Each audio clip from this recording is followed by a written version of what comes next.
नमस्कार स्टूडेंट्स। चीन की विदेश नीति इस लेक्चर सीरीज़ के अंतिम भाग में आज हम चर्चा करेंगे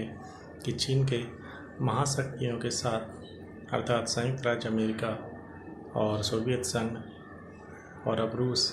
के साथ किस प्रकार के संबंध हैं। इससे पहले जैसा कि हम जानते हैं कि चीन वर्तमान में संयुक्त राज्य अमेरिका के बाद विश्व की दूसरी सबसे बड़ी अर्थव्यवस्था बन गया है और चीन के इस विकास का महाशक्तियों के साथ संबंध और अंतर्राष्ट्रीय राजनीति पर क्या प्रभाव पड़ रहा है या पड़ने वाला है आने वाले समय में। इस चर्चा से पूर्व हम यह देखें कि चीन की महाशक्ति के रूप में इस उदय से भारत को क्या चिंताएं हैं। हम जानते हैं कि चीन के साथ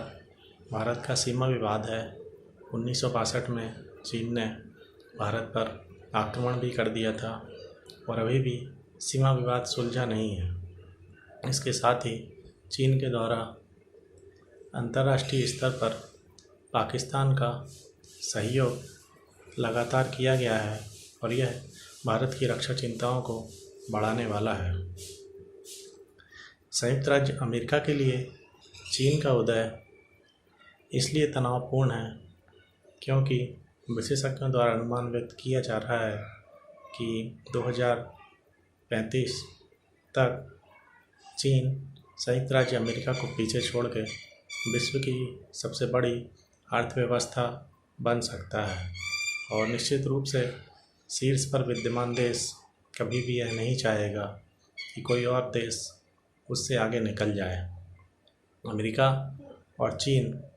महाशक्तियों के स्तर पर जब हम संबंधों को देखते हैं तो अमेरिका के साथ चीन के संबंधों को हम 3 कालखंडों में देख सकते हैं। प्रथम कालखंड 1949 से 1971 के मध्य तक है, जिसमें हम देखते हैं कि 1949 में साम्यवादी शासन की स्थापना के बाद अमेरिका ने ताइवान या रिपब्लिक ऑफ चाइना को ही वैधानिक रूप से चीन माना और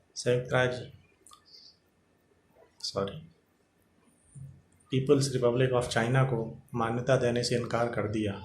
साथ ही साम्यवादी शासन की स्थापना के कारण चीन के प्रति अमेरिका का दृष्टिकोण शंकास्पद एवं हॉस्टाइल रवैये वाला था। 1971 में पिंग पोंग डिप्लोमेसी और हेनरी किसिंजर की यात्रा के पश्चात अमेरिका और चीन में संबंधों के सुधार यात्रा प्रारंभ हुई। 1972 में राष्ट्रपति निक्सन ने चीन की यात्रा की और उसके बाद से अमेरिका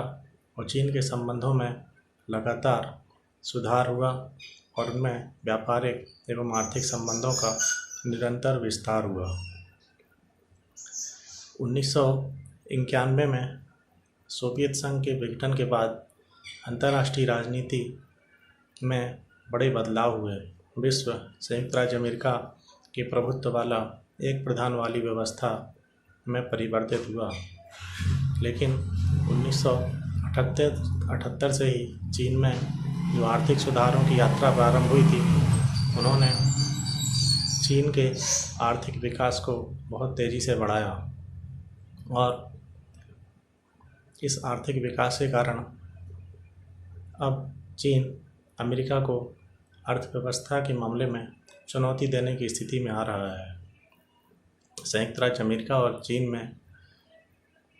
60 के दशक में कोरिया में एक अप्रत्यक्ष युद्ध भी हो चुका है, जिसमें दोनों ही पक्ष अपने अपने समर्थक कोरियाई देशों को मदद कर रहे थे। एक और कारण जिसने अमेरिका और चीन के सहयोग को बढ़ाया वह था 9/11 की आतंकवादी घटना और इसके बाद विश्व में आतंकवाद की समस्या को वैश्विक स्तर पर स्वीकार किया गया और चीन भी अपने सिकियांग प्रांत में इस तरह की किसी भी प्रकार की अलगाववादी घटनाओं को बढ़ाना नहीं चाहता और इस कारण से वैश्विक स्तर पर अन्य प्रमुख महाशक्तियों की तरह चीन ने भी संयुक्त राज्य अमेरिका को आतंकवाद की घटना के विरोध में सहयोग प्रदान किया। एक और कारण जो संयुक्त राज्य अमेरिका और चीन के संबंधों को प्रभावित करता है और जिसमें दोनों ही पक्ष मिलकर हल करने का प्रयास कर रहे हैं, वह है उत्तर कोरिया का मिसाइल प्रोग्राम और परमाणु हथियार बनाने का कार्यक्रम, जिसको दोनों ही देश लगातार प्रयास कर रहे हैं कि इस संकट से पूर्वी एशिया को बचाया जा सके और दोनों के द्वारा प्रयास किया जा रहा है। संयुक्त राज्य अमेरिका और चीन में जब हम संबंधों को देखते हैं तो इन दोनों देशों के मध्य में एक प्रभुत्व की प्रतिस्पर्धा भी है, व्यापारिक सहयोग भी है और दोनों का एक दूसरे के प्रति शंकास्पद दृष्टिकोण भी है। एक और हम देखते हैं कि अमेरिका और चीन में अरबों डॉलर का व्यापार हो रहा है और इसके साथ ही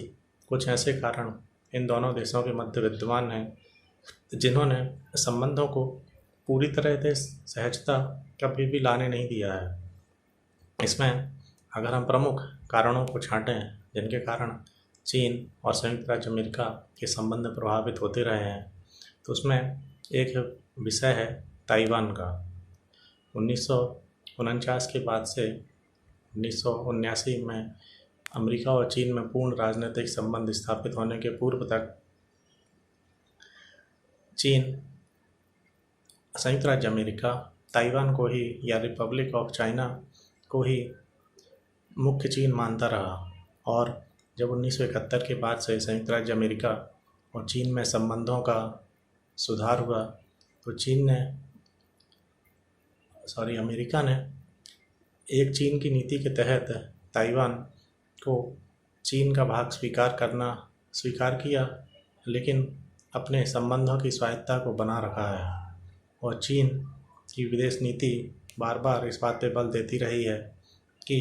एक चीन नीति के तहत ताइवान को उसका पूर्ण हिस्सा स्वीकार किया जाए और अन्य देश ताइवान से संबंधों को चीन के अनुसार ही रखें, जिस पर अमेरिका कभी भी सहमत नहीं हुआ है और यह विषय दोनों देशों के मध्य कई बार तनावपूर्ण परिस्थितियों को जन्म देता रहा है। एक और कारण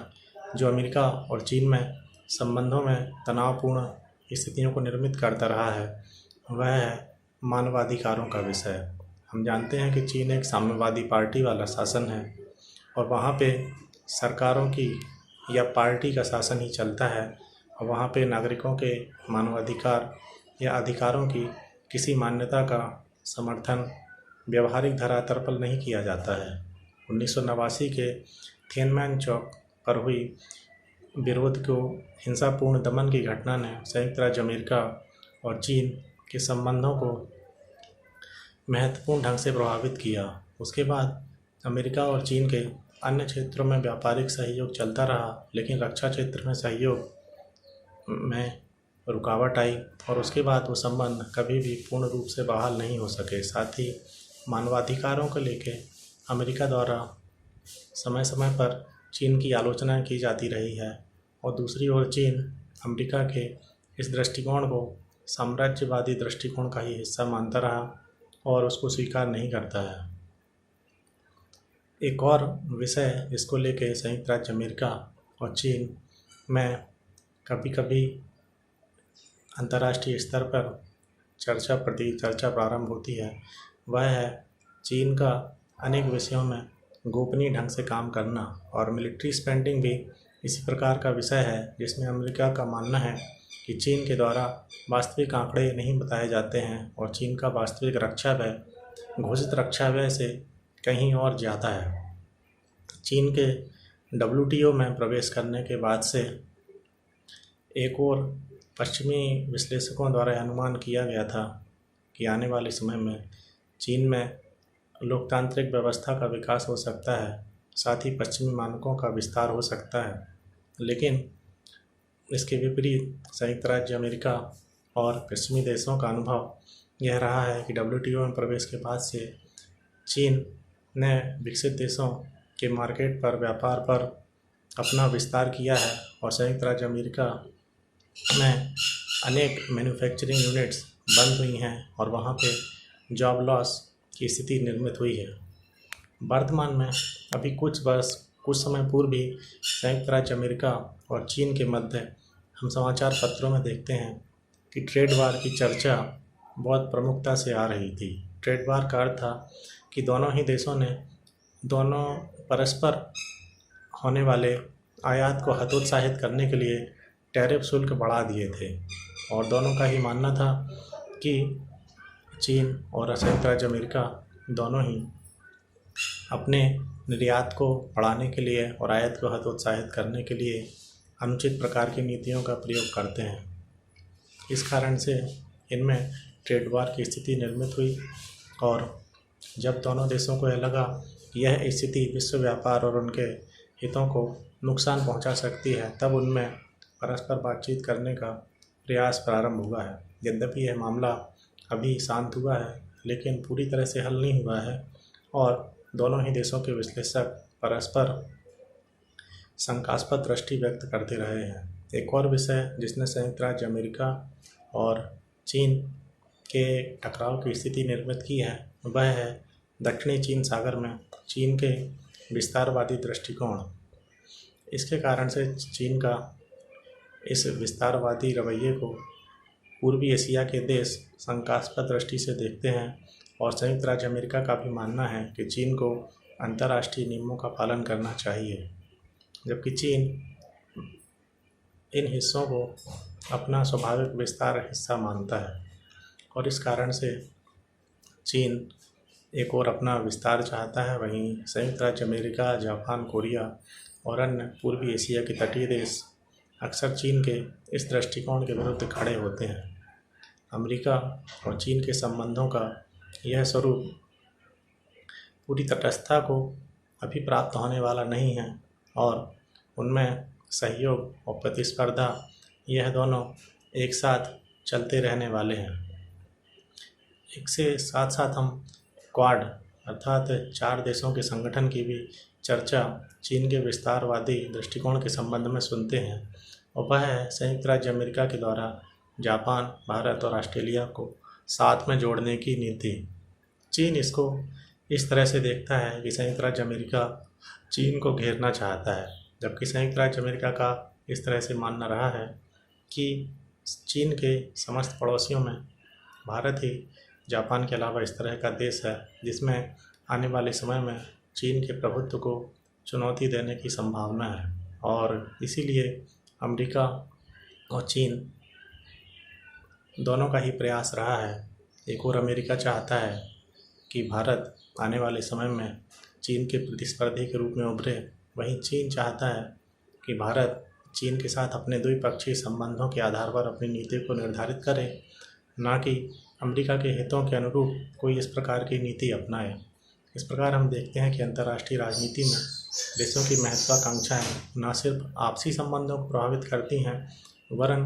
तीसरे पक्ष की नीति को भी वो प्रभावित करने का काम करते हैं। संयुक्त राज्य अमेरिका के साथ संबंधों की इस चर्चा के बाद हम चर्चा करते हैं सोवियत संघ के साथ चीन के संबंधों की। संयुक्त राज्य अगले वीडियो में हम इसकी चर्चा करेंगे।